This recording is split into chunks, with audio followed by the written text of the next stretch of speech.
Peace and joy to you guys. Hey, well, Pastor, Oh. you know, you just used a word that could be pretty offensive to some people. So, can I talk to you today? Would you please? I would love to talk to you, Pastor. We're here with you, FPU community, to talk about identifying and avoiding trigger words. Trigger words, guys. I mean, people. There you go. See, even Pastor's learning something today.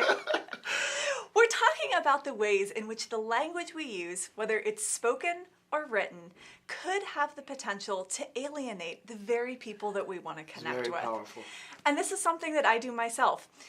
I realize that sometimes when I'm talking to a large group, I do the same thing. I'll say, hey guys, Yeah. and not recognize that by doing that, I can be alienating or offending women in my group for whom that is not a part of their identity. Here at FPU, as you know, Pastor, we call ourselves a community of learners. Yes. We are people that recognize that what we do happens in a community. And that means that that work needs to be safe and healthy for all the members of the community. Absolutely. So we talked about guys as a potential trigger word. What are some other ones? Yeah, that's a great question. Yeah. Another one that I know I sometimes use that I hope that you'll call me out when I use it, Pastor, Okay. is crazy or insane. I say, I had a crazy dream last night, or it's insane how much homework I have.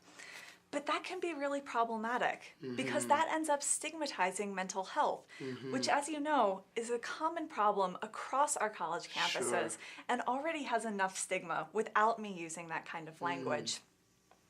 Beyond that, sometimes we'll talk about things as being black or white, or we'll talk about things as the light side or the dark side. That's really problematic because so often what is light or white gets associated with the right or the good. Yeah. And on the other hand, the black or the dark, And what's bad? and that's a problem. Yeah. So one of the easy things that we can do is be willing to think about the words that we're using.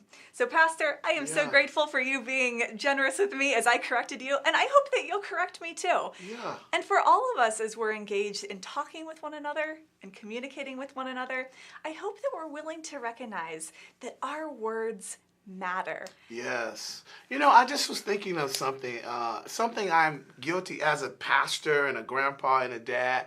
Sometimes, this is for my brothers who are listening, I can use the word sweetheart or you know, pretty young lady. I have to watch that because those words mean something differently coming from somebody who has maybe been abused or been mistreated in relationships. So this has been a very powerful segment for me. So you guys out there, I'm sorry, I did it again. See what I mean? It's so much a part of our language. Family, let's watch our trigger words and let's be more aware of what we're saying in our spaces and in our places.